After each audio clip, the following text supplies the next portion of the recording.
Assalamualaikum warahmatullahi wabarakatuh. Selamat sore, Sobat Icon semuanya. Ketemu lagi nih kita semua dalam Scholarship Week 2022. Kali ini kita masuk minggu kelima. Temanya kali ini menarik ya, nggak kalah menarik tentunya dari 4 event sebelumnya. Sebelum kita memulai nih ya, saya mau bilang thanks dulu nih ya sama media partner dari Econ Muda yang mensupport acara Scholarship 2022. Kita punya 7 media partner di sini. Terima kasih untuk Abdi Negara Muda, Kumham Muda, Negarawan.id, Abdi Muda, ASN Nation, Kawan Muda IPTEK, dan juga Aparatur Muda. Wah, nih di sini kita udah ada 2 narasumber kita nih yang ciamik nih. Kita sapa dulu ya. Halo Mbak Eca. Halo. Halo. Halo Mas Imat. Halo, ya. Masih pagi ya Mas Imat ya di Inggris ya Mas? Iya, masih jam 9. Oke, Sobat Econ, sebelum kita masuk nih ke sesi yang kelima, saya mau reminding dulu nih. Oh, sebelumnya sorry, saya lupa memperkenalkan diri. Oke, saya Dara, kebetulan saya bagian dari teman-teman Econ Muda di sini. Sebelumnya, saya mau reminder dulu nih, kita sebelumnya sudah ada 4 sesi ya di minggu-minggu sebelumnya. Yang pertama tuh Sobat Econ sudah dikasih info terkait pengenalan beasiswa itu seperti apa. Lalu di minggu kedua, Sobat Econ juga sudah mendapatkan informasi terkait cara menyusun action plan. Minggu ketiga tentang motivation letter, dan minggu terakhir nih, sebelum yang sesi sekarang, sudah ada informasi lebih terkait penyusunan CV dan juga surat rekomendasi. Wah, itu oke banget ya infonya. Nah, sekarang nih, ini gongnya. Gongnya buat kita-kita yang mau S3 ya tepatnya ya, karena memang mungkin untuk yang hari ini nih segmennya lebih agak-agak spesifik, informasi nanti yang Mas Imat sama Mbak Eca berikan ke kita itu akan banget berguna nih buat teman-teman Econ yang ingin melanjutkan studinya ke jenjang S3. Nah, di sini kita punya Mbak Eca. Mbak Eca ini sedang mengambil S3 di Agricultural Science University of Tsukuba. Mbak Eca ini merupakan lulusan dari GRIPS juga ya, Public Policy. Background-nya dari IPB ya Mbak ya, S1-nya ya? Ya, betul. Oke. Lalu Mas Imat ini juga sama nih ngambil PhD di Department of International Development, King's College London. Mbak Eca sama Mas Imat S2-nya barengan jangan-jangan nih di GRIPS juga ya, Public Policy ya? Iya, Mas Imat. Iya, saya GRIP juga. Mas berapa, Mas? Temu Saya alumni nih judulnya nih. Beda tahun kayaknya. Saya 2017. Oh, saya 2012. Halo. Oh, lebih senior berarti. Ini berarti kita bertiga geng Public Policy nih, cuman beda negara aja kita ya. Oke deh, Mas Imat, Mbak Eca, ini kayaknya teman-teman udah nggak sabar nih ya untuk menerima tips and trick nih dari Mas Imat, Mbak Eca, gimana sih cara menyusun proposal riset yang oke, steps-nya seperti apa, terus mungkin ada format-format nih yang bisa di-share ke kami. Mungkin kalau misalkan ada tips and trick juga nih, kali aja dahin gimana sih kita mau start S3, mungkin kan yang kemarin-kemarin teman-teman ada yang ketinggalan, kalau bisa di-refresh dikit itu will be much better ya. Oke deh, kita langsung aja. Pertama mungkin dari Mbak Eca ya, Mbak Eca mungkin bisa sharing nih ke teman-teman Econ. Monggo Mbak Eca, dipersilakan. Baik, sebentar. Nggak bisa kelihatan, Mbak Dara? Oke Mbak, sudah. Ya, oke. Baik, selamat sore teman-teman semua. Selamat pagi buat Mas Imat. Ya, tadi Mbak Dara sudah perkenalkan. Sekarang saya Reza, saat ini sedang ambil PhD di tahun kedua, Agricultural Science. Kebetulan dapat beasiswanya dari LPDP.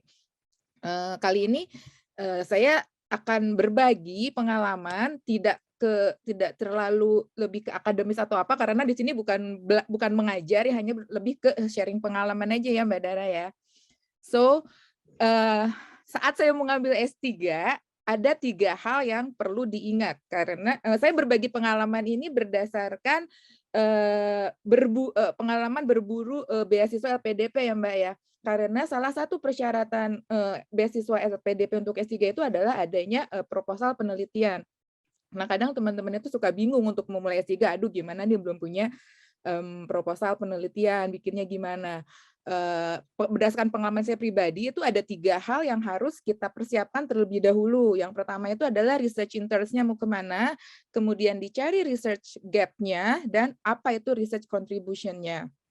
Karena dalam menempuh S3 itu kan harus mempublish jurnal internasional dan juga nanti akan muncul disertasi di mana salah satu topiknya itu kita harus menentukan di mana research gap dari penelitian-penelitian yang sudah dilakukan sebelumnya.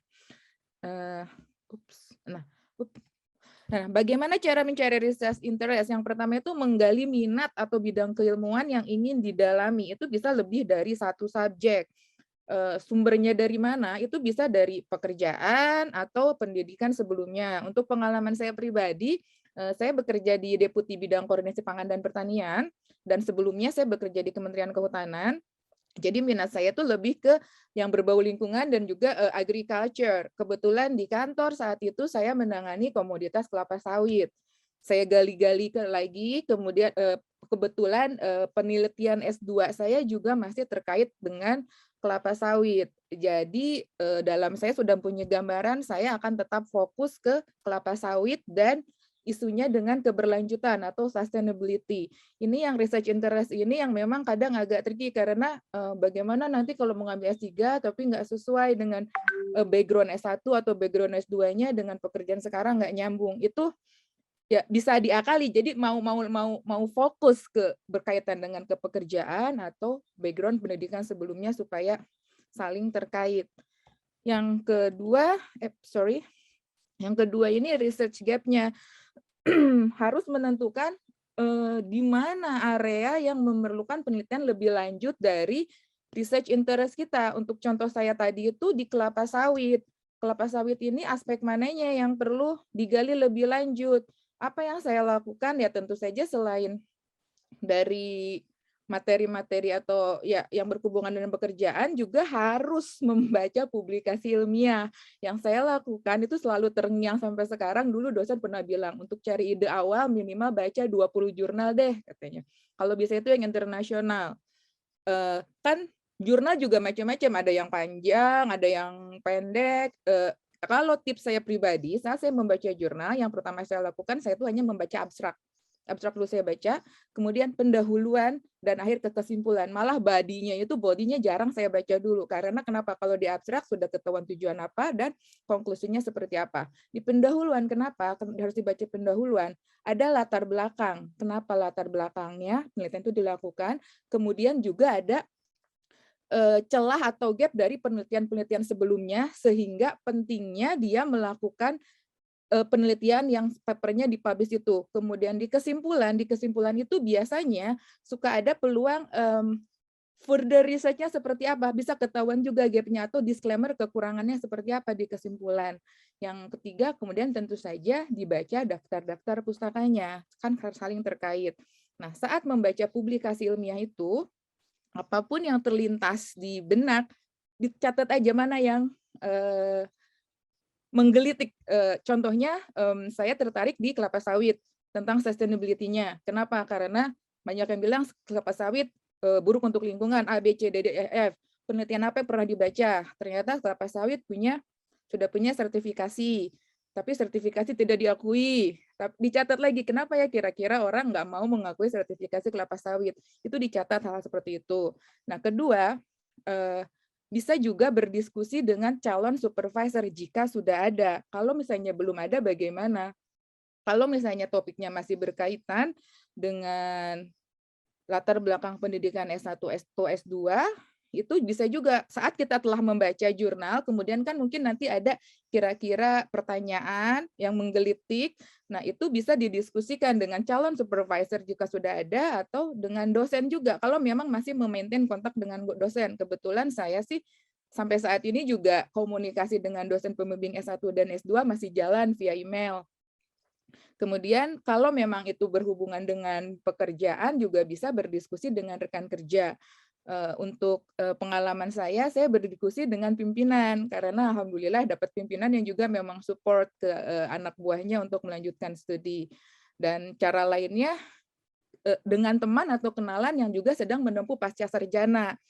Syukur-syukur kan kalau untuk mahasiswa S3 itu kan bisa saat menyusun jurnal bisa mencari co-author. Syukur-syukur kita bisa berkontribusi terhadap penelitian mahasiswa yang sedang dilakukan mahasiswa S3 yang sedang melakukan penelitian. Jadi bisa sharing, jadi mutualism lah ya. Kita dapat ilmu juga, dia juga bisa kita bantu, apalagi kalau sekarang masa pandemi, waktu itu masih di Indonesia, bisa saling bantu lah untuk data dan informasi penelitian. Kemudian juga cek website jurnal-jurnal internasional, karena contohnya saya sih bahasnya dari Elsevier atau Springer, mungkin nanti Mas Imad bisa ngasih contoh lain ya Mas. Nggak harus jurnal yang berbayar juga, banyak kan caranya lah ya, banyak caranya, saya nggak mau ngasih tahu di sini. Adalah caranya untuk mendapatkan jurnal-jurnal internasional itu. Karena nanti kita bisa tahu arahnya kemana dan perkembangannya sudah sejauh apa. Jangan sampai kita udah capek-capek research, baca, tapi ternyata apa yang kita mau itu sudah ada orang yang melakukan dan bahkan sudah publish. Nah, ini yang keempat, yang terpenting adalah novelty atau kebaruannya seperti apa. Karena untuk penelitian S3, ini objek yang paling penting. Novelty dan kebaruan itu sendiri itu ada, berdasarkan yang saya tahu, ada 3 macam kebaruan berupa objeknya, objek penelitian, metodenya atau teknologi apa, ataupun keluarannya seperti apa. Metodenya, ya ini nanti mungkin bisa di sesi question answer ya Mbak, tapi yang pasti novelty atau kebaruan itu terbagi ke dalam 3 jenis ini. Kemudian research contribution, ini kaitannya dengan LPDP, karena salah satu poin di dalam proposalnya LPDP itu benefit of the study. Pada dasarnya penelitian yang telah diselesaikan itu pasti berkontribusi kan terhadap perkembangan ilmu pengetahuan. Namun kaitannya dengan LPDP itu mungkin bisa dikaitkan kontribusi nyatanya untuk masyarakat, komunitas, atau organisasi atau negara seperti apa. Ini juga nanti harus dicari dan dikaitkan. Nah, sekarang saya langsung ke format proposal penelitian LPDP. Ini disclaimer-nya saya ikut tes LPDP itu di tahun 2019. Jadi based on persyaratan LPDP di 2019. Ada 9 poin yang harus dipenuhi dalam proposal penelitian. Judul, background, problem statement, objectives, research rasional, method and design, benefit of the study, conclusion, and references. Oke, yang pertama untuk title. Judul ini harus kalau bisa menggambarkan metode penelitian atau kata kunci dalam penelitian. Contohnya untuk saya, salah satu metode yang saya gunakan itu spatial analysis menggunakan software ArcGIS.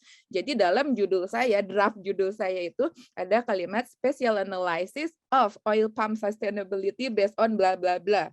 Seperti itu. Jadi ada kata kunci metode yang kita gunakan dan juga objek penelitian kita. Buat judul singkat, jelas, dan menarik sehingga menimbulkan keingintahuan pembaca untuk membaca lebih lanjut. Yang kedua, di background. Background itu kan tentu saja berdeskripsi fakta-fakta berdasarkan literatur atau jurnal-jurnal yang kita baca sebelumnya. Sampaikan semua dan jangan lupa di quote ya penulisnya. Di background juga harus menggambarkan bidang penelitiannya apa dan seberapa penting tadi, karena kan sudah kecari seberapa penting untuk kemajuan ilmu pengetahuan. Kemudian yang ketiga, problem statement-nya dan isu spesifik apa yang perlu ditangani dari problem statement ini tentu saja nanti bisa merumuskan ke research question. Mengapa research question yang ingin dijawab dari penelitian tersebut. Sorry. Yang keempat, tujuan atau objektif. Objektif itu pasti lebih dari satu kayaknya ya. Ya, tentu saja ini menjelaskan tujuan apa yang ingin dicapai, kemudian juga memberikan gambaran manfaat atau dampak nyata yang dihasilkan apabila research question itu berhasil dijawab oleh research penelitian yang kita lakukan. Kemudian di riset rasional ini adalah hipotesis penelitian. Contohnya, mungkin teman-teman udah pernah belajar ya H0, H1. Jadi di hipotesisnya, untuk contoh saya, hipotesisnya itu ISPO mendukung atau sejalan dengan prinsip-prinsip Sustainable Development Goals. Itu hipotesisnya. Kalau misalnya ternyata tidak terbukti, seandainya tidak terbukti, jadi faktor apa yang menyebabkan Indonesian Sustainable Palm Oil itu belum bisa belum bisa berkontribusi terhadap pencapaian SDGs. Jadi kalau ditolak atau hipotesis ditolak atau diterima, apa konsekuensinya, itu yang dituangkan di research rasionalnya ini. Kemudian yang keenam, method and design. Metodenya seperti apa? Apakah akan melakukan studi kasus, ataukah ada pilot project, ataukah ada eksperimen di lab, ini untuk ilmu eksakta ya Mbak, atau bisa juga ada yang survei atau kuesioner, atau apakah menggunakan software membuat pemodelan, modeling, dan lain-lain. Di situ juga dalam analisa datanya juga disebutkan jika menggunakan software, disebutkan softwarenya apa. Untuk kasus saya menggunakan SIMAPRO untuk menghitung global warming potensial, dan juga saya menggunakan software ArcGIS untuk melakukan pemetaan. Nah, yang terpenting lagi untuk di LPDP ini adalah kerangka waktu penelitian atau time frame, karena LPDP untuk S3 itu sangat strict, maksimum yang bisa dibiayai hanya 4 tahun. Jadi di situ digambarkan step per stepnya. Kalau saya buat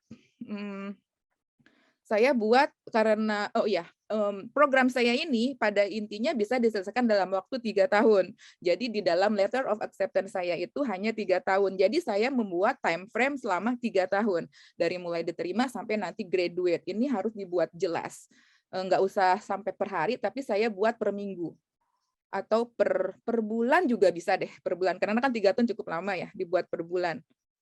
Oke. Kemudian kok nggak bisa Mbak? Oke.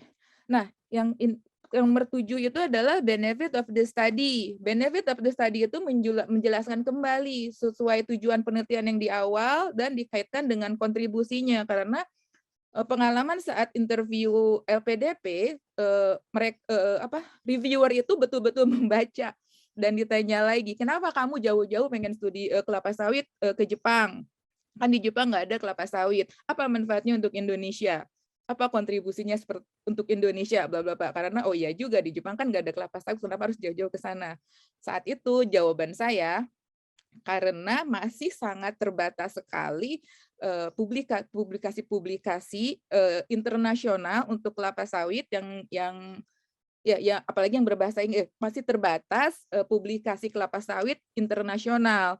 Kalau saya studi di Jepang, saya berhasil membuat paper dan lain-lain, setidaknya kan punya nama ya, publisher-nya dari university yang memang sudah punya ya reputable university. Itu kan akan bermanfaat, siapa tahu orang lain baca bla bla bla seperti itu.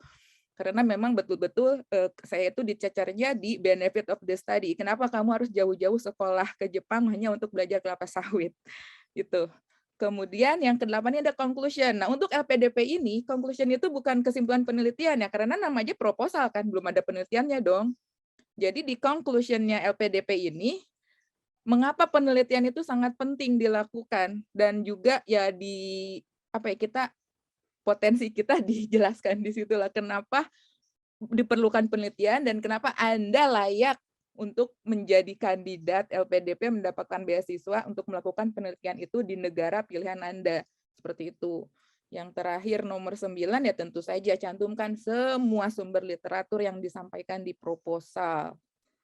Kayaknya itu aja Mbak Dara. Nanti lebih banyaknya di question answer aja ya Mbak. Terima kasih. Oke, thank you banget nih Mbak Echa. Tadi penjelasannya cukup komprehensif ya, dimulai dari apa step-stepsnya, terus hints-hintsnya apa aja ya buat sukses, dan juga format dari LPDP itu sendiri ya. Nah, tadi kan Mbak Echa sudah menjelaskan dari sisi ilmu eksak ya, seperti tadi yang Mbak Echa udah bilang. Nah, sekarang kita bergeser nih ke Mas Imad. Kalau saya lihat CV-nya Mas Imad, lebih ke ilmu sosial ya Mas Imad ya. Jadi balance nih, kita dapat 2 info kan, pasti di sini Sobat Ekon background-nya nggak semuanya ilmunya eksak ya, pasti butuh juga nih info dari sisi ilmu sosial. Monggo Mas Imad, dipersilakan untuk penjelasannya. Ya, terima kasih Mbak Dara. Saya izin share screen ya.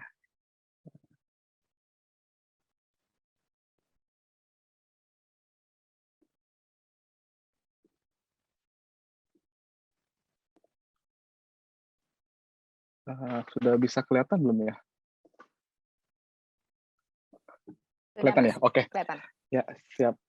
Oke, terima kasih. Assalamualaikum warahmatullahi wabarakatuh. Selamat sore buat teman-teman yang di Indonesia.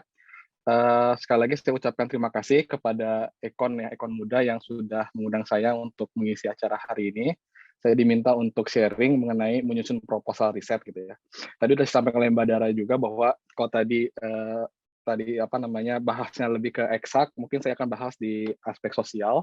Selain itu mungkin agak berbeda dalam hal tadi kalau sebelumnya dibahas mengenai buat LPDP ya, artinya walaupun saya juga dapat LPDP, tapi mungkin saya akan lebih membahas ke konteks untuk mendapatkan profesor ya, atau membuat proposal untuk tujuan mendaftar di universitas. Jadi kalau tadi lebih banyak untuk LPDP-nya, saya selain ke ilmu sosial, tapi saya akan juga lebih banyak membahas mengenai gimana sih strategi atau tips and trick lah. Kalau dari perspektif saya, gimana cara mendapatkan profesor atau mendapatkan kampus ya. Kenapa saya juga ngerasa ini konteksnya bagi saya lumayan penting, karena di pengalaman saya justru saya dapat LPDP dulu ya. Jadi saya dapat LPDP dulu, terus baru saya cari kampus maupun profesornya gitu. Dan dalam perjalanannya saya ternyata lumayan lama gitu. Jadi saya lebih lama cari kampus dan profesornya ketimbang dapat beasiswanya gitu. Jadi sepertinya lebih banyak lah yang bisa saya share mengenai tips and trick gimana cara mendapatkan profesor di kampus-kampus di luar negeri. Jadi ini mungkin outline-nya, nanti saya akan menyampaikan beberapa disclaimer ya yang ingin saya sampaikan, terus ada practical tips, nanti tadi ya practical tipsnya mengenai gimana cara dapat profesor ataupun kampus di luar negeri untuk mau menerima kuliah atau menerima aplikasi kita untuk S3. Baru yang terakhir, gimana ataupun sharing dari saya untuk menulis riset proposal. Ini sesuai dengan topik yang kita diskusikan hari ini. Nah, pertama disclaimer ya. Jadi mungkin ada 3 hal yang mau saya disclaimer yang saya sampaikan. Pertama, pengalaman PhD ini sangat personal ya. Jadi berbeda dengan pengalaman S2 atau S1 yang cenderung hampir semuanya sama gitu ya. Kalau PhD ini sangat personal gitu. Nggak cuma beda antar bidangnya, juga akhirnya berimplikasi terhadap perbedaan proses seleksi maupun pengalaman kuliahnya, tapi bahkan beda universitas, bahkan beda departemen, bahkan beda profesor juga bisa berbeda gitu. Misalnya sama-sama di kampusnya, kalau di saya berarti kan King's College, sama-sama King's College, tapi satu departemen dengan departemen lain prosesnya berbeda gitu. Bahkan ketika sama-sama satu departemen, tapi beda profesor juga berbeda gitu. Misalnya saya dengar dari teman saya yang prosesnya sama di departemen yang sama, di Departemen International Development, tapi ternyata karena profesornya beda, proses seleksinya maupun proses menjalankan PhD-nya juga berbeda gitu. Jadi mungkin ini disclaimer pertama adalah pengalaman PhD sangat personal, jadi yang saya sampaikan nanti lebih banyak pengalaman dari saya pribadi gitu ya. Pasti sangat kontekstual dan sangat mungkin berbeda dengan pengalaman dari teman-teman lainnya, atau bahkan nanti ketika nanti teman-teman menjalani proses mulai dari seleksi maupun sampai menjalankan PhD itu sendiri. Itu yang pertama. Yang kedua, skopnya ilmu sosial tadi sudah saya sampaikan. Jadi mungkin kalau tadi Mbak Reza lebih banyak ke ilmu yang eksak, nanti saya lebih banyak mungkin ke ilmu sosial lah contoh-contohnya. Dan yang terakhir, referensi ini yang saya sampaikan ini berdasarkan beberapa literatur dan presentasi dosen ya, yang saya ikuti training-training mengenai cara pembuatan proposal riset. Lalu ini saya coba ngambil dokumen resmi dari kampus, jadi dari kami di King's College itu ada beberapa penilaian. Jadi kita di tahun pertama ini ada semacam ujian proposal. Nah ini yang saya ambil indikator penilaiannya untuk menjadi bahan hari ini gitu. Jadi harapannya bisa sesuai ya antara yang diharapkan oleh kampus dengan yang nanti kita siapkan. Nah yang terakhir seperti saya sampaikan ini pengalaman pribadi, sifatnya sharing aja, dan nanti kalau ada teman-teman ingin bertanya atau ingin sharing juga dipersilakan. Nah mungkin dari pengalaman pribadi saya ini setting the konteks dulu kali ya. Ini mohon maaf kalau agak narsis ada muka foto saya gitu, tapi saya ingin cerita proses saya ngambil dapat PhD-nya sehingga kebayang sebenarnya gimana sih dan kenapa akhirnya tadi saya sampaikan di awal kenapa sepertinya bagi saya yang lebih sulit itu mencari supervisor gitu. Jadi sekarang saya kuliah PhD di International Development di King's College London. Prosesnya saya mulai dari tahun 2016 itu saya mulai kontak supervisor S2 karena saya tahu bahwa kalau saya mau ngambil S3 tentu perlu rekomendasi dari profesor yang sebelumnya. Jadi saya udah mulai kontak 2016. Saya persiapan bahasa, saya tes IELTS ini 2016 akhir ya, 2016 akhir. Lalu 2017 saya mulai kontak calon supervisor karena saya punya asumsi kalau kita sudah punya kontak supervisor, bahkan kalau sudah diterima oleh supervisor, itu akan lebih mudah, asumsi saya, lebih mudah nanti ketika tes LPDP-nya gitu. Saya nggak tahu apakah itu benar apa enggak, karena yang pasti tahu hanya di tim reviewer LPDP gitu. Tapi saya berasumsi seperti itu, makanya saya mulai kontak dan sebagainya. Ternyata prosesnya nggak mudah gitu ya. Nggak, ada yang nggak balas emailnya, ada yang balas satu hari langsung balas gitu ya, tapi minta dikirim proposalnya, setelah saya kirimkan janjinya akan dibalas dalam 1 minggu, ternyata 2 bulan baru dibalas revisi-revisinya sama si profesor tersebut gitu. Jadinya ketika tes LPDP di bulan Juli kalau saya tidak salah, saya belum ada sama sekali LOE ya. Jadi belum ada supervisor yang sudah bilang oke, mau menerima saya gitu. Jadi hanya sebatas korespondensi dengan profesor yang saya tampilkan. Ternyata alhamdulillah saya lolos di seleksi LPDP tersebut, dan sejak itu saya mulai cari supervisor gitu. Dan ternyata prosesnya lama ya. Jadi saya setelah lulusan 2017, lolos seleksi 2017 akhir, 2018 full setahun saya cari supervisor yang ternyata nggak mudah ya prosesnya gitu. Ini pengalaman saya, mungkin ada pengalaman teman-teman yang lain yang udah PhD mungkin lebih mudah, atau bahkan nggak usah nyari supervisor dulu gitu. Yang penting keterima di kampus dulu, baru setelah itu nyari supervisor. Ada juga seperti itu. Tapi dalam konteks saya, karena saya waktu itu mendaftarnya ke LPDP juga kampus di Inggris secara umum adalah nyari supervisor dulu, baru setelah itu kita proses mendapatkan LOE di kampusnya. Jadi saya struggling di mencari supervisor. Baru tahun 2019 awal saya wawancara dengan supervisor di bulan Januari, dan prosesnya sangat lancar. Habis itu diterima di akhir Januari, dan 2019 di Februari daftar kampus secara resmi, sekitar 2 minggu dapat LOE, baru kuliah September. Jadi itu proses secara garis besar ya. Jadi mungkin saya akan lebih banyak yang dicerita atau pengalaman di tahun 2018-2019 gimana cara menjadi supervisor. Nah, ini practical tips ya. Ada 3 hal yang ingin coba saya sampaikan. Pertama, riset interest. Tadi udah disampaikan juga oleh Mbak Dara mengenai riset interest ya. Menurut saya itu paling penting ya, paling urgent. Nggak hanya nanti ketika LPDP, juga nanti ketika mencari supervisor maupun ketika kita sedang menjalankan PhD-nya gitu. Kalau kita mengerjakan sesuatu yang nggak sesuai dengan interest kita, ini 4 tahun ya, beda nggak kayak S1, S2 yang tesis atau skripsi dikerjakan dalam 3 bulan, nggak. Kalau tesis ini atau disertasi PhD dikerjakan 4 tahun, jadi selama 4 tahun kita mengerjakan itu doang gitu. Jadi kebayang kalau misalnya risetnya sesuatu yang nggak sesuai dengan yang kita inginkan, ya selama 4 tahun kita akan menderita gitu.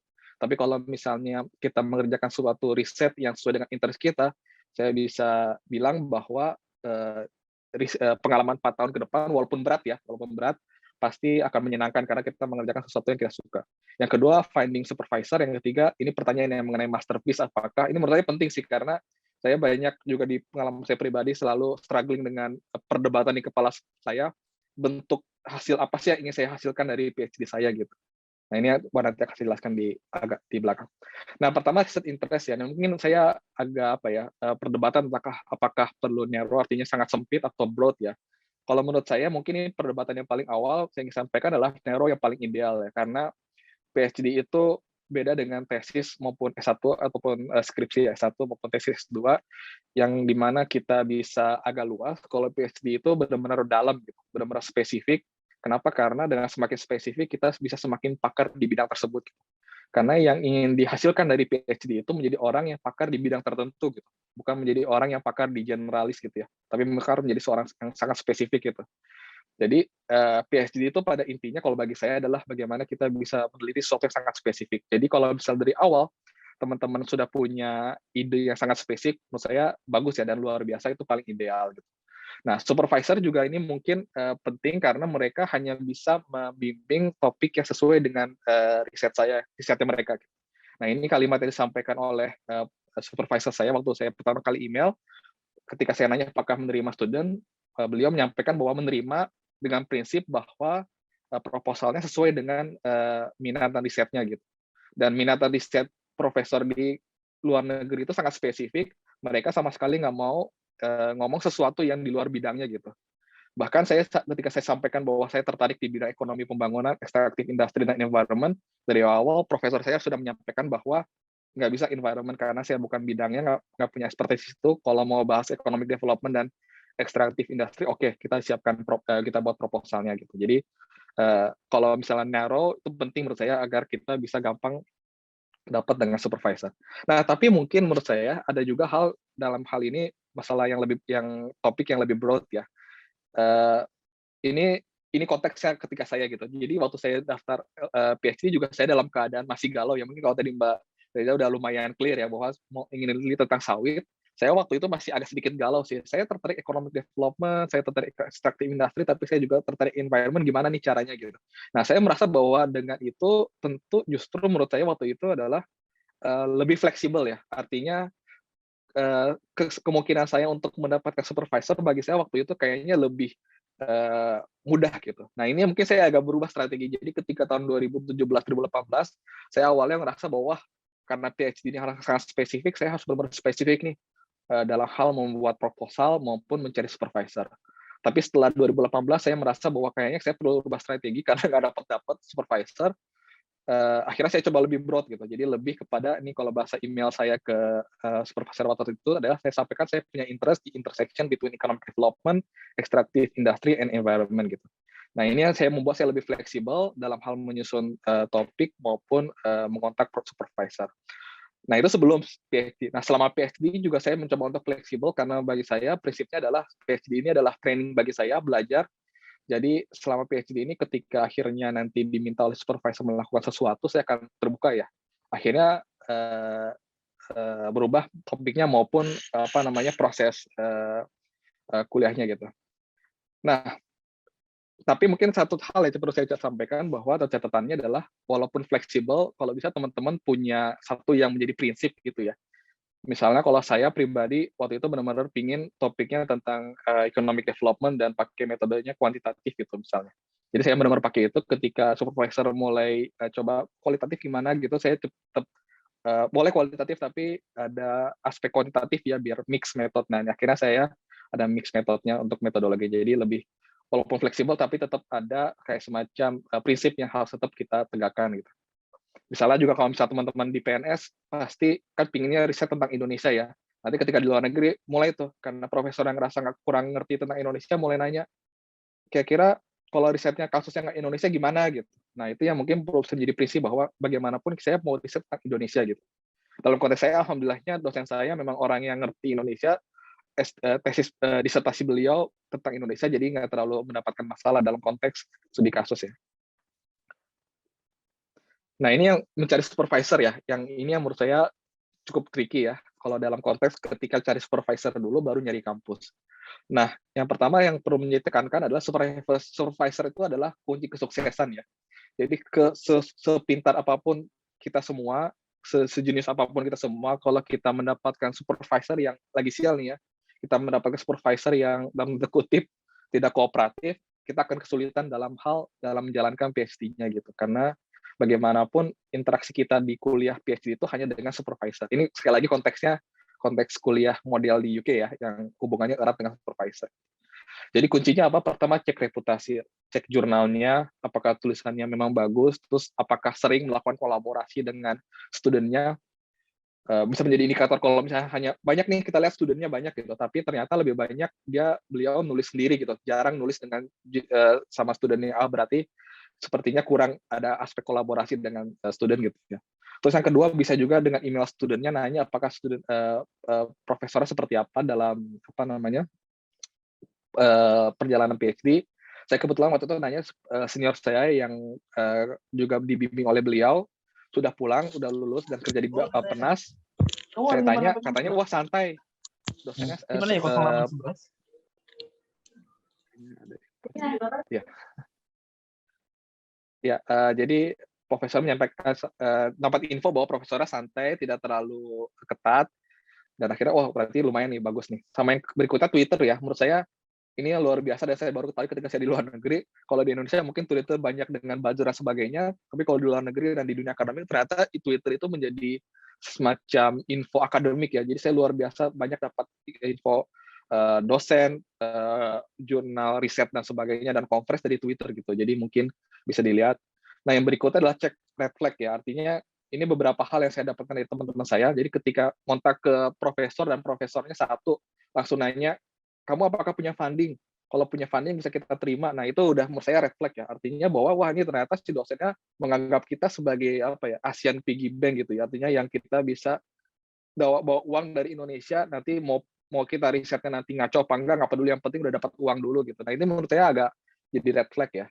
Nah, yang kedua adalah nanti yang saya sampaikan masalah respon email. Kalau emailnya responnya lama, 2 bulan baru balas, menurut saya ini menjadi red flag juga karena menunjukkan kurang kurang taktis lah dalam hal respon. Ngomong-ngomong, saya sebelum lanjut, kira-kira masih berapa menit ya, Mbak? Saya aja takut kelamaan ngomongnya. Sorry. Sekitar maksimal 10 menit ya Mas Iman ya? Oh, maksudnya, jadi berapa menit lagi kita? Saya punya waktu. Takut kelamaan. Ini sekarang 16.44. Kayaknya saat maksimal udah nggak terlalu banyak juga ya. Mungkin sekitar maksimal 10 menit aja ya Mas ya. Nanti kita lanjut Oke, sesi siap. tanya jawab. Siap. Nanti mungkin saya lebih banyak sampai ke sini kalian praktikal tipsnya nanti masalah bentuk proposal nanti bisa dibaca, nanti filenya bisa saya share ya. Oke. Nah, yang kedua adalah jalur mencari supervisor. Ini supervisor atau reputasi kampus bisa kita lewatkan. Nah, yang berikutnya adalah jalur mencari supervisor bisa melalui web page department, bisa dilihat dari departemennya, profesornya, siapa aja bisa mulai dikontak. Atau dari Google Scholar tadi Mbak Reza bilang bahwa di awal step pertama baca jurnal 20, menurut saya itu step yang paling bagus dan juga menjadi step awalan untuk mencari supervisor ya. Dengan kita tahu namanya, tahu referensinya dan sebagainya, kita bisa tahu ini kayaknya profesor yang cocok dengan riset saya gitu. Jadi mulai bisa melakukan kontak. Ini fleksibel tadi sudah saya sampaikan. Yang berikutnya adalah jangan hanya invest di satu orang. Jadi kalau ini mungkin strategi juga waktu di awal dulu saya sangat mencoba untuk tanda kutip menjaga etika gitu. Jadi ketika saya sudah email satu orang, saya nunggu aja sampai beliau membalasnya gitu. Jadi saya tidak email ke orang lain. Tapi ternyata itu memakan waktu gitu karena emailnya responnya lama dan sebagainya. Dan akhirnya setelah itu saya tahun 2018 saya berubah strateginya adalah blast ke berbagai orang gitu. Jadi blast dan bahkan walaupun sudah ada balasan saya jaga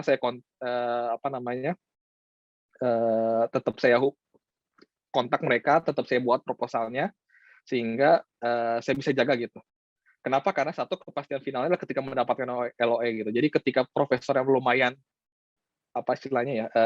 kooperatif, lumayan terbuka, tapi bisa aja di satu saat nanti tiba-tiba nggak jadi gitu. Jadi benar-benar ketika sudah ada LOE, baru ketika itulah teman-teman yakin bahwa itu profesor mau menjadi pembimbing kita gitu. Sebelum itu menurut saya masih tetap bisa kontak-kontak terus. Yang kedua, buat matriks ini akan saya sampaikan di slide berikutnya, cara buat matriksnya.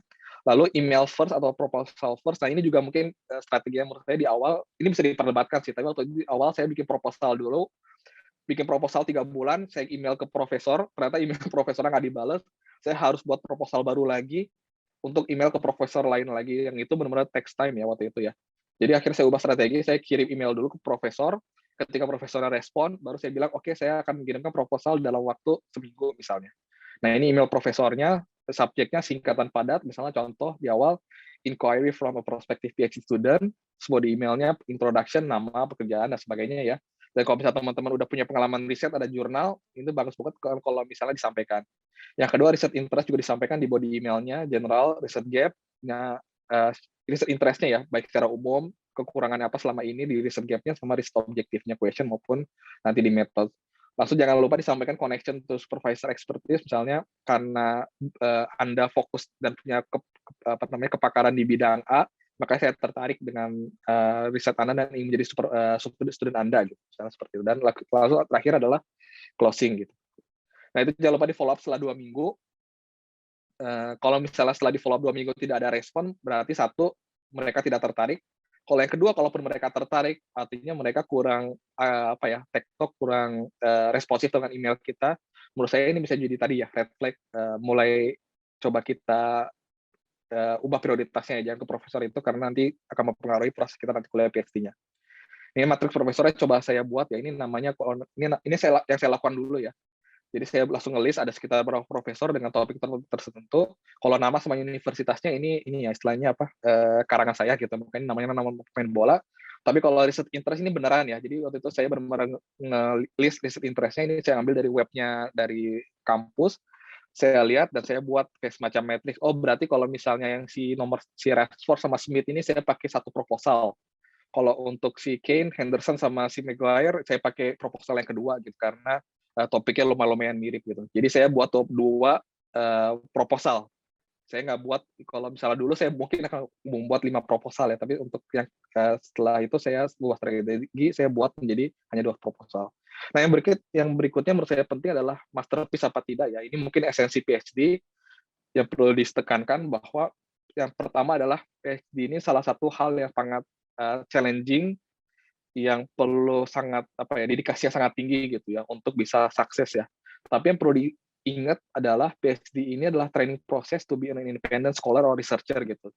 Jadi utamanya adalah training gitu. Jadi baik hal dalam research contribution, dalam hal research proposal itu teman-teman selalu harus merasa bahwa ini adalah bagian dari training gitu. Jadi misalnya research contribution yang pasti perlu ditekankan, ini waktu itu saya kepikiran di awal adalah bagaimana saya membuat PhD yang akan menjadi bisa membuat jadi dapat Nobel gitu. Padahal mah enggak gitu. PhD itu yang penting teman-teman training proses untuk menjadi independent scholar atau researcher. Menurut saya dengan mengubah mindset, teman-teman akan lebih rileks, teman-teman akan lebih mudah untuk kira-kira wah kontribusinya apa gitu. Tadi udah disampaikan oleh Mbak Dara kontribusinya kira-kira apa aja. Kalau supervisor saya bahkan mengatakan bahwa hanya sebatas misalnya data yang kita pakai lebih update itu sudah menjadi research contribution atau bisa menjadi kayak semacam novelty.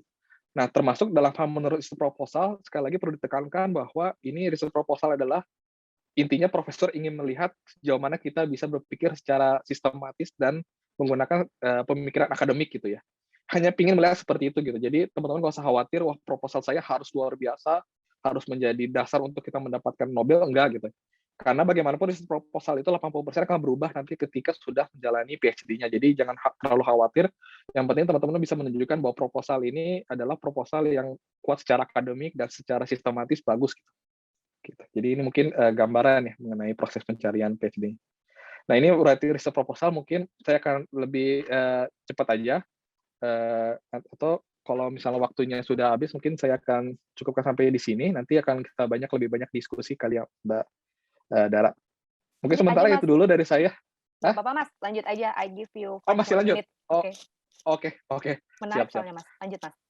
Oke, nah ini inti proposal risetnya. Jadi kalau dari kampus saya mengatakan bahwa ada 4 ya yang perlu dimunculkan dalam riset proposal riset. Pertama introduction, literature review, metodologi, dan terakhir riset manajemennya.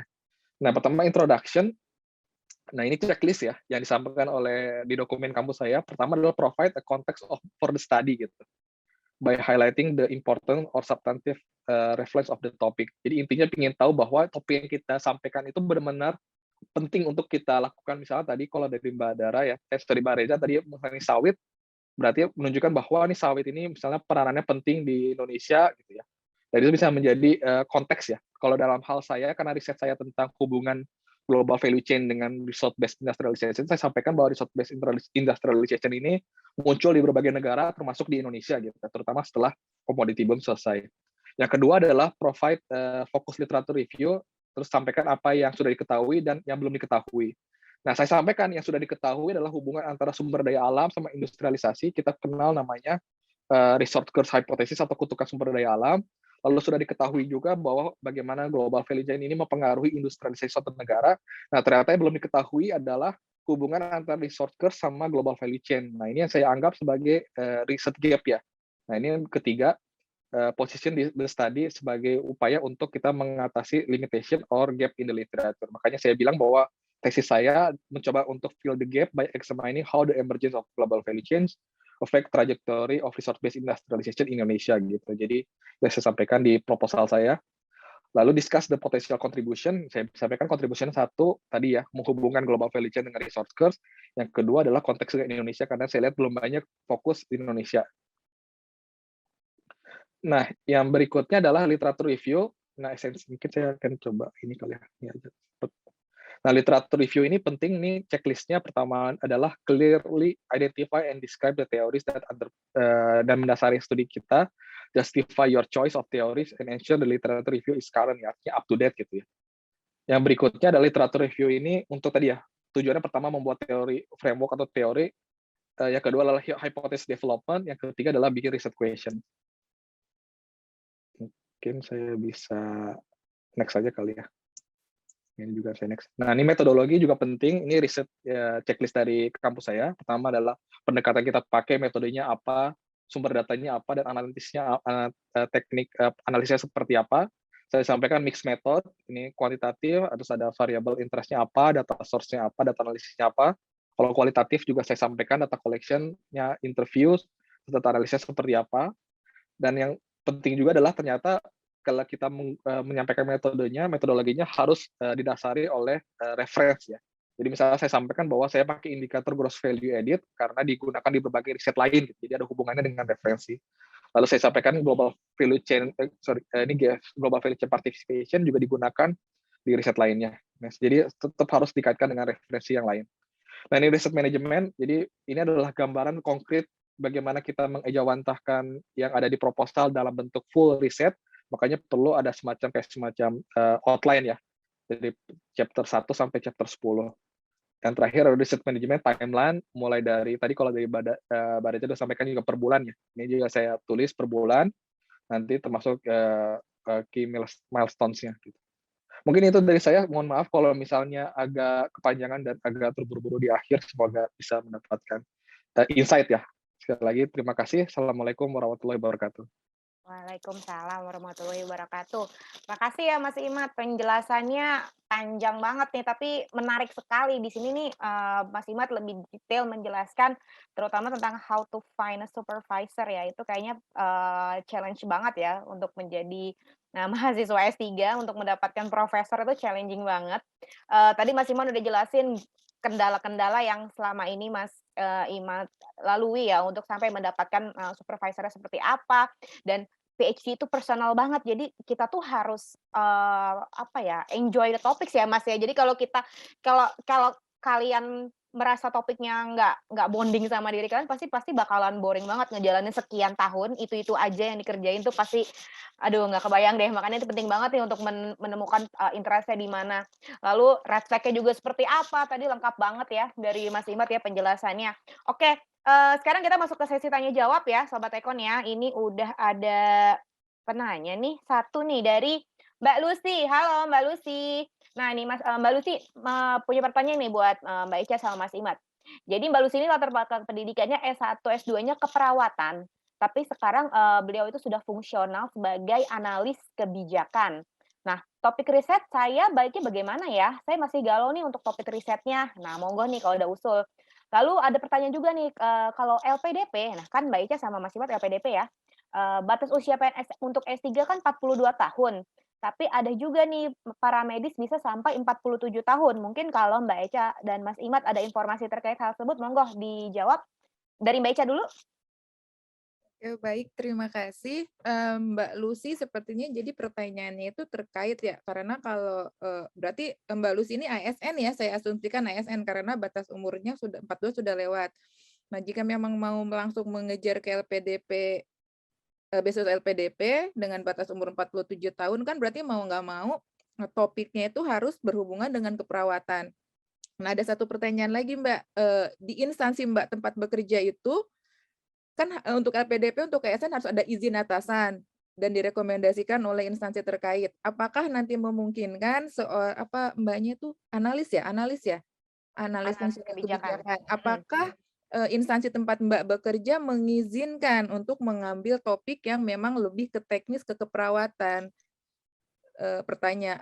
Jadi pertama yang harus dijawab adalah itu dulu, jika memang memungkinkan, oke, dari kantor, jadi Mbaknya mau ambil S3 supaya memenuhi batas umur 47 tahun, jadi memang harus mengambil sesuai background S1 dan S2, tidak mengikuti kondisi pekerjaan saat ini.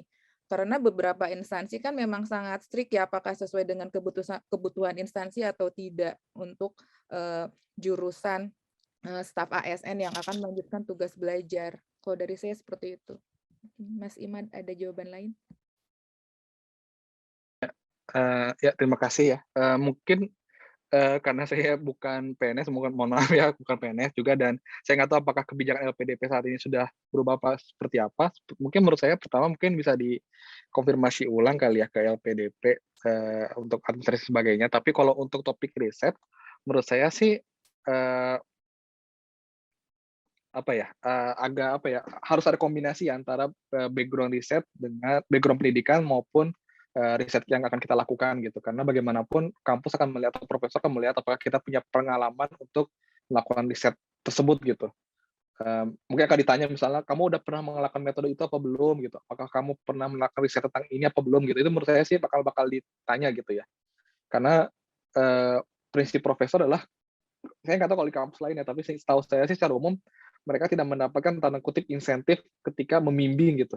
Jadi ya tanda kutip yang membimbing itu hanya dalam bagi mereka adalah ya udah leisure time mereka gitu, karena ingin sharing pengalaman gitu. Jadi tanda kutip kalau misalnya agak jauh dengan bidangnya maupun harus mengajari lagi mungkin agak susah. Jadi benar-benar ngelihat yang orang yang udah ngambil S1 S2 yang sejalan atau pernah melakukan metodologi yang atau melakukan riset yang sejalan gitu. Kalau misalnya memang sekarang rencananya mau ngambil S3-nya di bidang analisis kebijakan dan selama ini pekerjaannya di situ, menurut saya mungkin itu yang lebih ditekankan ya, bahwa saya punya pengalaman bekerja sebagai analis kebijakan di instansi apa yang sudah lakukan saya seperti ini. Jadi jangan terlalu dibahas mengenai apa namanya background pendidikannya gitu. Mungkin itu sedikit tambahan dari saya. Makasih. Oke, makasih Mas Imad, Mbak Lucy. Mbak Ica. Mbak Lucy, masih ada pertanyaan lain apa cukup Mbak Lucy? Mungkin bisa di-unmute Mbak Lucy mic-nya? Atau cukup jawabannya? Cukup Mbak Dara, terima kasih banyak. Oke, terima kasih Mbak Lucy. Ada yang raise hand nih, ada Mbak Raisa Anissa. Mbak Raisa Anissa, monggo di-unmute kalau ada yang mau ditanyakan ke Mbak Eca sama Mas Imad, Mbak Raisa. Baik, terima kasih Mbak Dara. Selamat sore Mas Imad, Mbak Eca.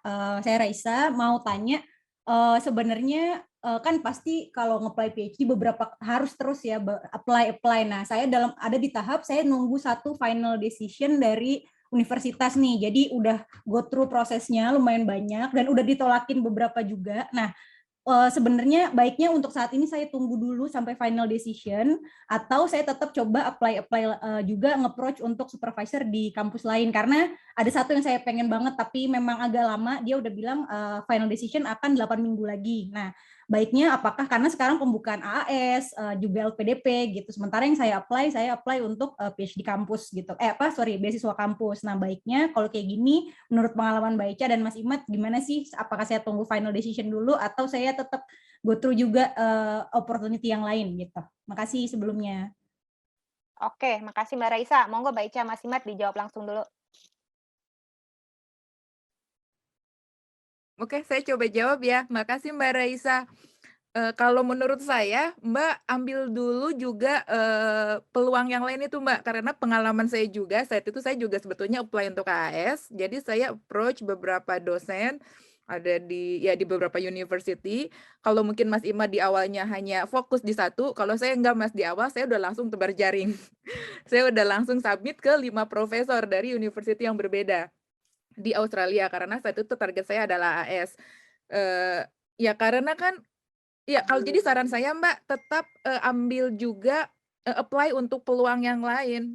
Nanti mungkin pusingnya, tapi nanti pusing yang membahagiakan ya Mbak. Misalnya Mbak diterima di dua-duanya, tapi itu pusing yang membahagiakan. Saran saya sih ambil peluang dua-duanya, karena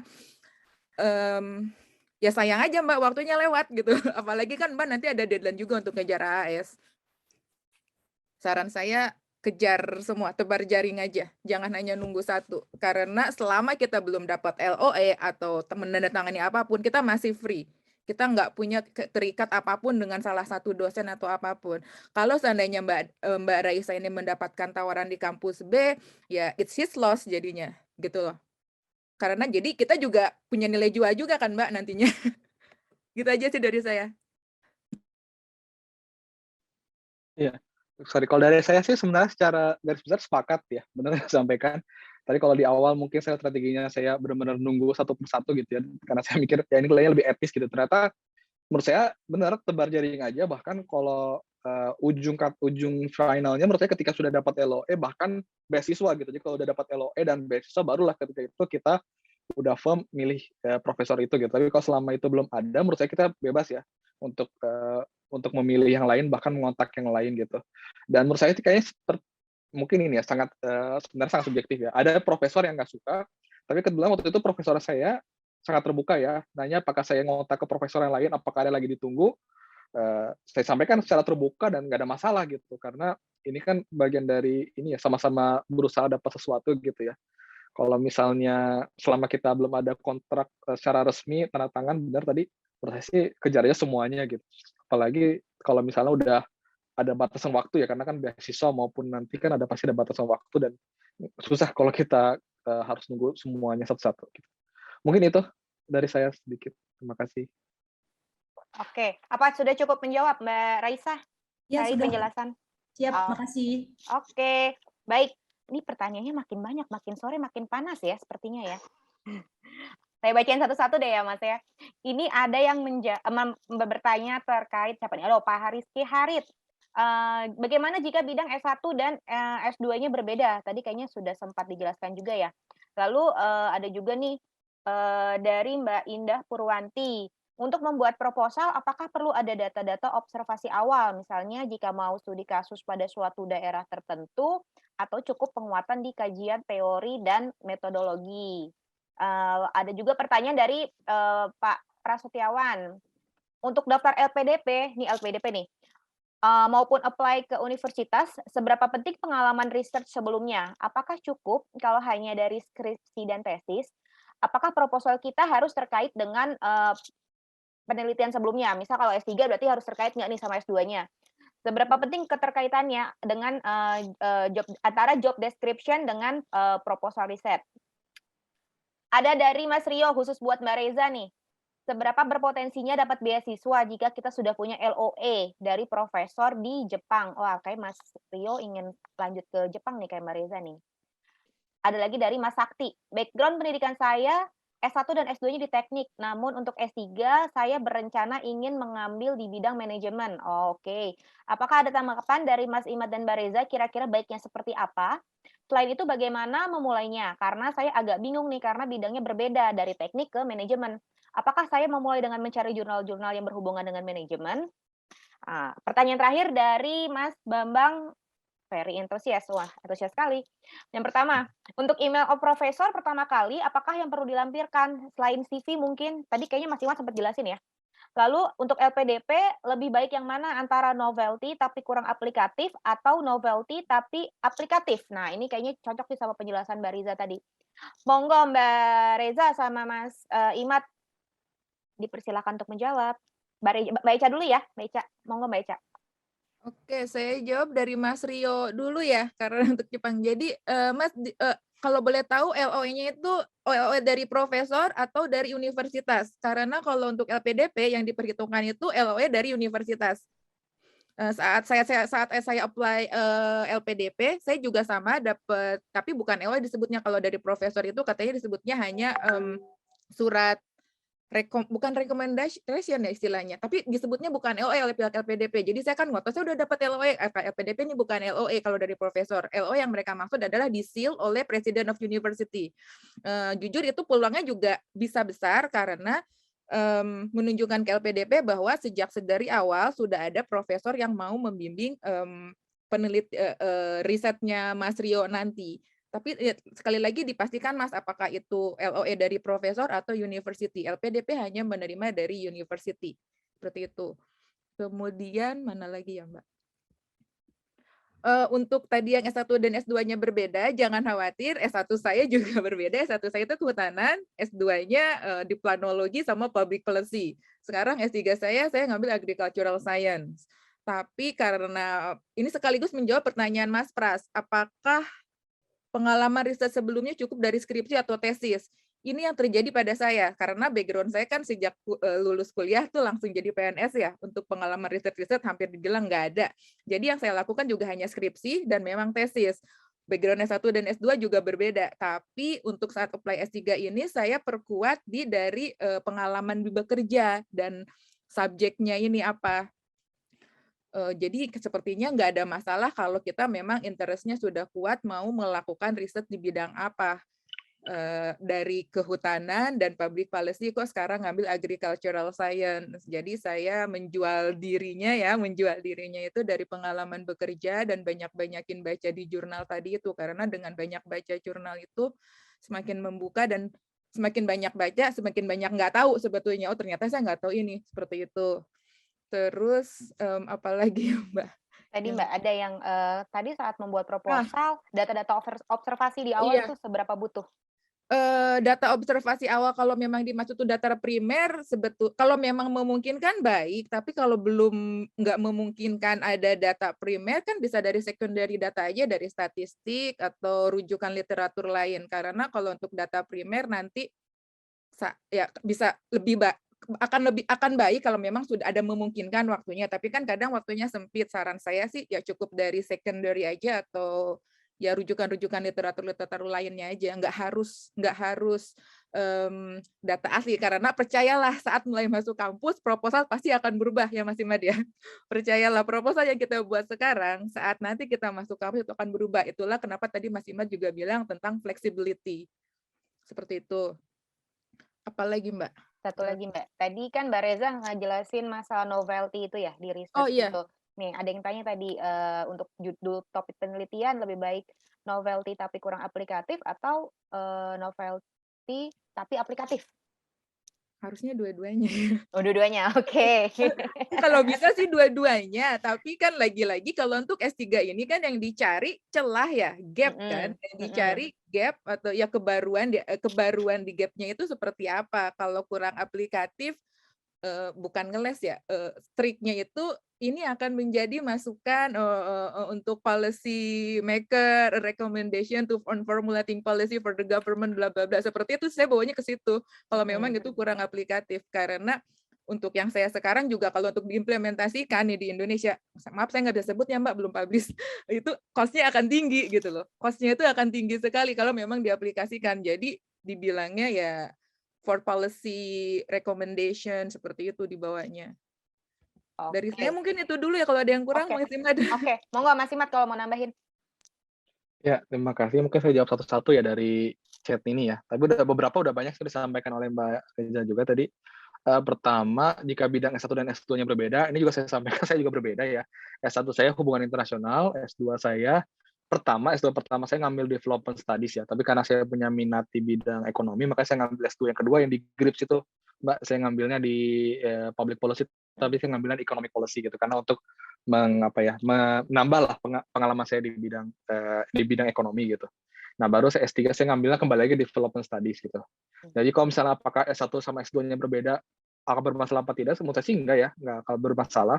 Apalagi kalau misalnya teman-teman sudah ada pengalaman riset atau pengalaman kerja ya. Jadi walaupun saya sampaikan pengalaman riset itu penting, kalau misalnya punya pengalaman kerja yang menurut teman-teman bisa diaplikasikan, bahkan bisa semacam dapat info awalan ya, data awalan yang membuat riset kita jauh lebih relevan dengan dunia saat ini.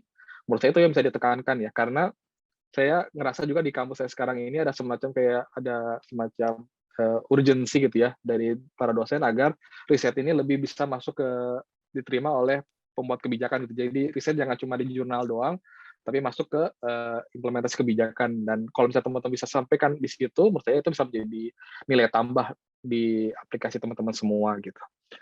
Nah, berikutnya adalah terkait proposal ya.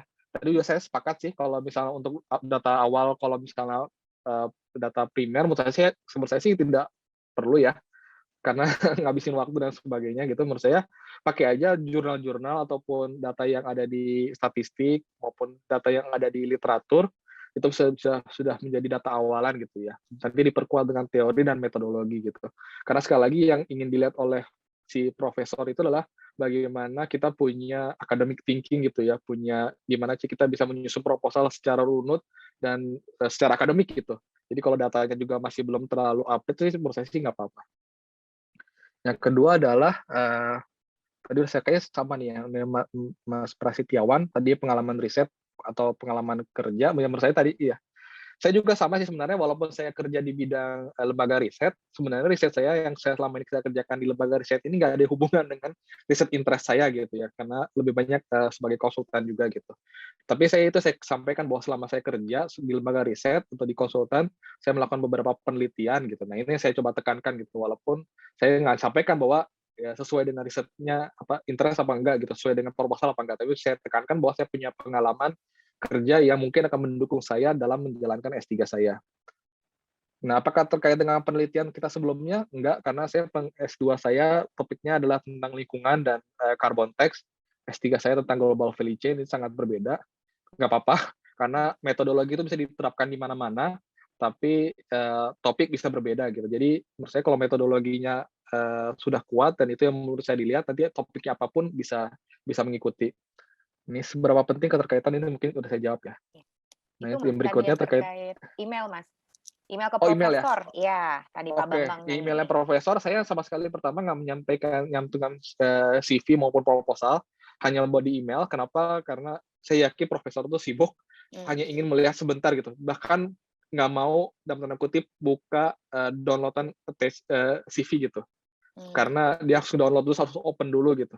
Jadi benar-benar sebisa mungkin CV-nya teman-teman disampaikan di body email, sesingkat mungkin, sepadat mungkin. Jadi body email satu paragraf menyampaikan CV dan minat riset dan keterkaitan dengan profesor, udah gitu. Tapi kalau misalnya nanti profesor bilang, boleh nggak saya lihat CV, boleh nggak saya lihat tesis kamu, atau kamu kirimkan proposal, nah itu yang dilakukan setelah itu gitu. Minimal itu udah ada gambaran bahwa si profesor itu tertarik dengan kita gitu. Tapi yang paling penting singkat, jelas, dan padat, itu yang paling utama kuncinya. Yang kedua LPDP. Nah, menurut saya ini agak ini ya. Kalau menurut saya LPDP ini yang saya ikuti ya. Mungkin nggak tahu nanti sekarang kebijakan gimana.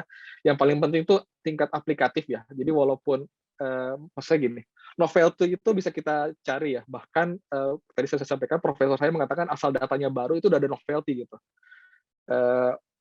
Tapi menurut saya kalau misalnya dalam konteks LPDP, walaupun jangan bilang bahwa ini udah pernah ada yang ngerjain, jangan gitu. Tapi sampaikan aja bahwa ini novelty saya ya mungkin nggak banyak gitu ya, tapi datanya lebih update, kita menggunakan metodologi yang baru misalnya. Tapi yang menurut saya yang benar-benar perlu ditekankan untuk LPDP adalah apakah ini aplikatif atau bisa dilakukan dan kontribusinya buat Indonesia apa gitu. Jadi mungkin agak berbeda perspektifnya antara daftar kampus sama LPDP. Kalau LPDP menurut saya lebih kepada bagaimana kita memberikan kontribusi buat Indonesia, tapi kalau misalnya kampus bagaimana kontribusi untuk ilmu gitu. Jadi itu yang benar-benar harus muncul dan perlu ditekankan. Dua-duanya ada, tapi gimana kita lebih mengolah yang mana yang perlu dimunculin dan yang mana yang lebih ibaratnya agak kesampingan gitu. Terus berikutnya S2 mengambil coursework. Ini saya lanjut terus apa gimana? Tadi kayaknya udah. Sampai situ dulu Mas. Ini ada yang mau tanya langsung nih. Ada Mbak Tessa Anissa ya? Ada yang raise nih Mbak Tessa. Monggo Mbak, kalau bisa open cam lebih oke Mbak. Monggo Mbak. Punten, tapi saya tidak bisa open cam. Oke. Nggak apa-apa. Iya, jadi gini, mungkin pertanyaan saya sangat mendasar karena saya juga baru mulai research gitu tentang LPDP dan tentang menjadi supervisor begitu, Mas dan Mbak Reza dan Mas Imaduddin. Jadi pertanyaan saya itu yang saya perhatikan dari tadi, saya bertanya-tanya LOA dulu atau beasiswa. Tapi kemudian setelah saya perhatikan penjelasan dari Mbak Rezanya, ada baiknya ada LOA dulu. Tetapi kemudian saya lihat timeline-nya Mas Imaduddin itu, LOA-nya Mas Imaduddin itu keluar setelah justru setelah lulus beasiswa begitu ya, Mas ya, yang artinya itu bukan suatu kewajiban, tetapi jika ada sebelum itu lebih baik. Apa seperti itu? Itu pertanyaan saya. Kemudian yang pertanyaan selanjutnya untuk Mbak Reza. Mbak Reza tadi saya dengar itu posisinya ASN saat ini. Nah, berarti tentu ada syarat tertentu begitu ya, dari instansi begitu, entah berapa tahun mengabdi atau bagaimana begitu untuk mengapply ke LPDP gitu, atau memang itu hanya tektok kita sama atasan gitu. Mungkin itu dari saya. Terima kasih. Oke, makasih Mbak Tessa. Monggo langsung dijawab Mas Imad dulu, baru Mbak Eca. Iya, oke. Terima kasih untuk pertanyaannya mengenai apakah LOE dulu atau beasiswa dulu. Saya sebenarnya bisa mengatakan bahwa jauh lebih bagus ketika sudah ada LOE ya. Jadi kalau saya boleh memilih, saya pinginnya juga udah ada LOE dulu baru daftar beasiswa gitu. Tapi waktu itu kondisi saya ketika saya daftar, saya belum punya LOE. Saya sempat mikir sih, apa saya daftar tahun depan kali ya, setelah saya udah secure LOE dulu gitu. Tapi saya mikir, nggak usah dah, coba aja dulu. Kalaupun saya nggak keterima, minimal saya tahu prosesnya, dan saya bisa jadi pelajaran untuk daftar di tahun yang ke depan gitu. Toh, daftar LPDP kan nggak bayar ya, nggak ada kerugian gitu. Ya udah daftar aja gitu. Dan ternyata alhamdulillah waktu itu saya keterima berdasarkan hanya menggunakan korespondensi. Memang ditanya sih, apakah kamu sudah ada korespondensi dengan dosen? Saya sampaikan ini sudah ada, sudah lumayan positif, hanya perlu revisi proposalnya gitu. Jadi tetap itu ditanya. Kalau misalnya bawa LOE, menurut saya akan lebih mudah prosesnya ya. Nggak ada pertanyaan diskusi mengenai proposal riset saya bakal harus gini-gini, enggak gitu. Tapi kalau saya waktu itu karena saya nggak punya LOE, masih diperdebatkan tuh masalah proposal riset dan sebagainya. Jadi kalau misalnya ditanya apakah lebih baik ada LOE atau beasiswa dulu, menurut saya ada LOE dulu. Tapi kalau misalnya belum ada, menurut saya tetap aja jalanin aja dulu gitu. Jalanin secara paralel, nanti lihat aja yang mana duluan dapat. Kalau misalnya nggak dapat beasiswanya, jadikan ini adalah pelajaran untuk kedepannya. Dan ini proses yang terus nyambung sih. Jadi menurut saya nggak bakal pernah rugi ketika kita nyiapkan hari ini buat tahun depan gitu, karena ini akan terus kepake. Bahkan di proposal, personal statement itu kan ibaratnya kita recycle lagi, kita ulang-ulang lagi. Jadi kalau udah dikerjakan sekarang, ke depan kita pakai lagi nggak ada masalah. Jadi intinya terus saja lakukan secara paralel gitu. Mungkin itu jawaban saya. Terima kasih. Oke, Oke, terima lanjut, Mbak Eca. kasih.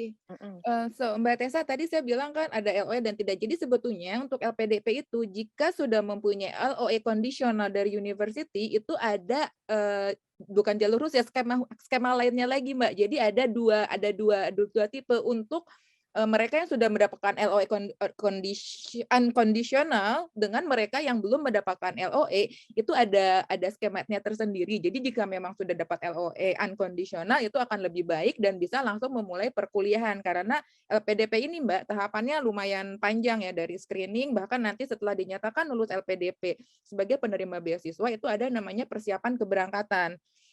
Persiapan keberangkatan ini juga nanti berjenjang, berurut, Mbak, berurut. Jadi belum tentu misalnya Mbak diterima di 2022 ini dan bisa langsung berangkat sekolah di 2023, itu kemungkinan ya bisa aja sih, cuman agak susah ya. Atau diterima 2022 dan memulai perkuliahan nanti di 2022 di fall semester misalnya, itu agak sulit karena LPDP ada tahapan. Tapi jika sudah punya LOE, Mbak sudah punya LOE, keterima di 2002 ini dan mau memulai di fall semester, itu akan diprioritaskan oleh LPDP seperti itu. Namun tadi juga Mas Dimas sudah jelaskan, jika memang belum punya LOE pun nggak masalah.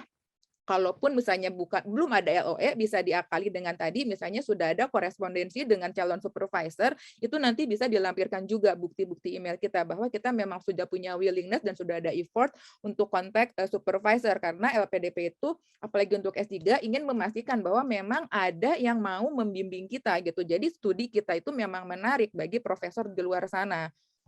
Itu. Dan yang kedua tadi terkait ASN, ya ini kan berarti subject to instansinya masing-masing. Kebetulan di instansi kami pihak SDM dan juga pimpinan memang mendukung staf-stafnya untuk melanjutkan jenjang studi. Hanya nanti tidak hanya di ASN, di LPDP pun sendiri itu ada klausul, Mbak. Setelah kita lulus mengabdi 2N. Jadi kalau S3-nya itu 3 tahun atau 4 tahun, jadi harus pulang harus mengabdi kepada Indonesia berarti 8 tahun. Dan di kantor pun di SK tugas belajar ada klausul seperti itu. Jadi misalnya S2, keterima S2, pengen lanjut S3, nanti itu akan tergantung kebijakan kantor, apakah harus bekerja dulu 2N+1 lalu bisa lanjut S3, itu ya subject to instansinya menurut saya. Seperti itu. Baik, tadi tuh kayak saya ketinggalan itu Mbak Reza, saya telat masuk tadi. Oh iya, baik. Sudah cukup, Mbak? Oke. Ya. Sudah terjawab semua, Mbak Tessa? Atau masih ada lagi? Sudah juga tadi, makasih Mas Imarudin, Mbak Reza, dan juga tadi di kolom chat ada yang bantu sepertinya itu, Mbak. Oke. Mas Edwin ya. Terima kasih juga Mbak Dara atas kesempatan. Iya, sama-sama Mbak Tessa. Oke, lanjut lagi nih Mas. Ada pertanyaan di chat nih. Ini untuk Mbak Eca sama Mas Imad. Yang pertama ada dari Mas Taufik Iqbal. S2 saya mengambil coursework. Apakah bisa melanjutkan S3 dengan background S2 saya tersebut? Lalu ada dari Mas Arif Hidayat. Apakah ada kemungkinan profesor meminta kita mengerjakan proyek risetnya? Maksudnya jika kita tidak membuat proposal riset, jadi kita cuma ngirimin CV sama background pendidikan aja nih ke profesor. Lalu khusus buat Baica, ada titipan dari Mas Rio. Ada pandangan terkait beasiswa Monbusho, kira-kira peluangnya lebih mudah mana, Monbusho atau LPDP? Monggo nih dijawab Mbak Eca sama Mas Imad. Monggo Mbak Eca dulu. Oke, terima kasih. Tadi yang mana, Mbak? Yang Mas Taufik ya, mengambil coursework, apakah bisa melanjutkan dengan background S2 saya tersebut? Bisa saja saat Mas Taufik ini mengambil coursework, inputnya keluarannya berupa tesis kan? Tesis itu kan karya ilmiah. Berarti kan memang sudah ada pengalaman melakukan riset meskipun itu coursework dan sudah ada pengalaman membuat tulisan ilmiah kan? Menurut saya tuh tetap memungkinkan untuk lanjut S3. Kemudian untuk Mas Arif, apakah memungkinkan? Mungkin saja Mas, kebetulan tadi kan Mas Imad juga sudah bilang proposal ini akan subject school to school or faculty to faculty. Kebetulan kalau di kampus saya itu kalau di kampus saya itu prosesnya kita harus lulus entrance exam. The entrance exam itu tentu saja membuat proposal research. Tapi ada juga teman yang memang dapat jalur dari Max. Max-nya bukan Max Government, Max itu dari Mombusho, beasiswa Jepang. Dia langsung rekomendasi lulusan U2U. Dari U2U mereka tidak punya proposal research, tapi rekomendasi dari dosen, diterima dari dosen, dan dilibatkan di dalam proyek dosen. Jadi peluang itu juga memang ada. Tapi sekali lagi, kalau memang berniat apply untuk beasiswa, proposal penelitian ini kan jadi salah satu komponen persyaratan administrasi di tahap awal ya Mas. Seperti itu. Kemudian untuk Mas Rio, Mombusho atau LPDP. Untuk Mombusho itu ada limit umurnya untuk S3 itu maksimal 34 tahun. Itu salah satu. Untuk LPDP jika ASN maksimal dalam 42 tahun. Peluang lebih mudah yang mana? Untuk Mombusho kita berkompetisi dengan semua negara yang punya kerjasama dengan pihak Jepang. Jadi tidak hanya dari Indonesia. Untuk LPDP kita berkompetisi dengan sesama anak negeri. Itu Mas, jadi peluang lebih mudah mananya? Ya gimana ya jawabnya? Apa kalau misalnya Mas Rio ini kalau KKP kan berarti ASN. ASN itu untuk LPDP punya jalur targeted kan, targeted LPDP untuk ASN, TNI atau Polri. Kalau menurut peluang dan berkompetisinya dengan pihak kita aja, ya saya sarankan ke LPDP dengan batas umur juga yang lebih tinggi. Tapi jika memang mau coba dua-duanya masuk, ya bisa juga Mas. Kalau apa lagi ya? Ya itulah. Oh ya, satu lagi. Kalau untuk Mombusho saat ini itu untuk S3 di tempat saya itu dipersyaratkan saat nanti 1 tahun pertama itu dia harus lulus JLPT, tes bahasa Jepang harus punya sertifikat level N4, itu wajib. Mombusho sekarang ada kewajiban seperti itu Mas, untuk anak S3 harus lulus, kalau kita IELTS-nya lah ya, tapi ini harus lulus N4. Kalau LPDP ya nggak ada. Itu dari saya. Oke, makasih Mbak Ica. Mas Imad, monggo Mas Imad. Saya jawab yang mungkin relevan dengan saya berarti ya. Pertama yang dari Mas Taufik, S2 mengambil coursework apakah bisa melanjutkan S3? Menurut saya sih bisa ya, bisa banget. Saya bisa mengatakan waktu itu, saya kan ngambil S2 memang ada 2 ya, yang dari Swedia sama yang Jepang. Yang di Swedia itu ya mungkin ada kombinasi coursework sama tesis, karena tesisnya lumayan besar. Tahun pertama ngambil course doang, tahun kedua baru ngambil tesis, jadi komponen tesis lumayan besar.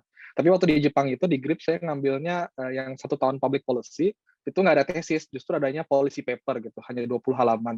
Dan waktu saya daftar S3, itu yang saya pakai adalah yang dari GRIP, karena saya anggap itu lebih baru ya, lebih baru tahunnya, dan nggak ada masalah dan diterima gitu. Yang penting sih ada hal yang bisa kita kasih lihat bahwa ini contoh riset yang pernah kita lakukan gitu untuk nanti pendaftaran di kuliah.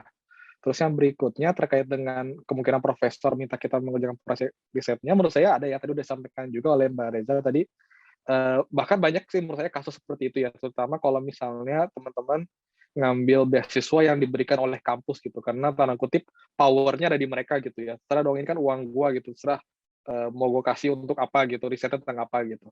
Bahkan dari LPDP, riset kalau riset dari LPDP pun juga banyak kok kasusnya di Inggris, di mana teman-teman yang lain tuh pada ngerjakan riset yang dilakukan oleh profesornya gitu. Jadi risetnya yang dilakukan adalah riset yang apa ibaratnya ya, payung besarnya tuh payung besar profesornya gitu.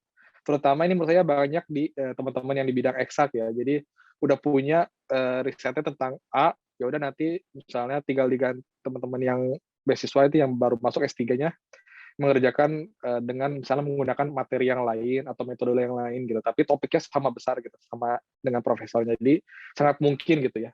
Tapi kalau tadi benar sih, sepakat dengan tadi disampaikan Mbak Reca bahwa kalau daftar LPDP atau daftar apapun beasiswa pasti diminta proposal riset. Jadi sih menurut saya nggak ada salahnya kalau kita juga menyiapkan proposal riset ya. Karena juga saya ngerasa ini proposal riset itu dalam kutip kayak semacam proposal apa ya, proposal kita bikin acara gitu, kita kasih ke sponsor gitu. Dalam hal ini sponsor ya itu si kampusnya ataupun si profesornya. Apakah tertarik apa enggak akan dilihat dari proposalnya gitu. Mungkin itu sih tambahan dari saya. Oke. Oke, makasih Mbak Echa, Mas Imad atas penjelasannya. Tadi alhamdulillah ya banyak ya diskusi kita ya, banyak pertanyaan dari teman-teman, jawaban dari Imad dan juga Mbak Echa juga sudah bisa menjawab semua pertanyaan yang ada. Ini kira udah mau menuju jam 17.30 nih. Oh, masih ada satu lagi nih. Sebentar. Nanggung, satu lagi ya, satu lagi. Oh, ini dari Mbak Echa ya? Mbak Echa yang ngechat ya? Saya menjawab Mas Rio, meskipun Oh, oke, jadi oke. sertifikat N4 Max itu wajib ketika kita sudah mulai perkuliahan, itu nanti diwajibkan, bukan saat seleksi. Jadi saat sudah mulai masuk kuliah, diwajibkan ikut kelas bahasa Jepang dan harus dalam waktu 1 tahun harus minimal punya sertifikat N4. Seperti itu. Oke, semoga menjawab N5, ya. N4, N2, N3, N1. N5 paling rendah, N4 medium harus berapa ratus kanji gitu kan. Waduh, berat Iya. ya kanji ya. Saya menyerah kalau kanji. Oke deh, makasih Mbak Echa. Semoga terjawab ya Mas Rio segala pertanyaannya. Oke, Sobat Edcon ini udah mau menuju jam 17.30, udah sore ya, udah mau menjelang maghrib kalau kita di sini ya. Masih setengah jaman lagi sih.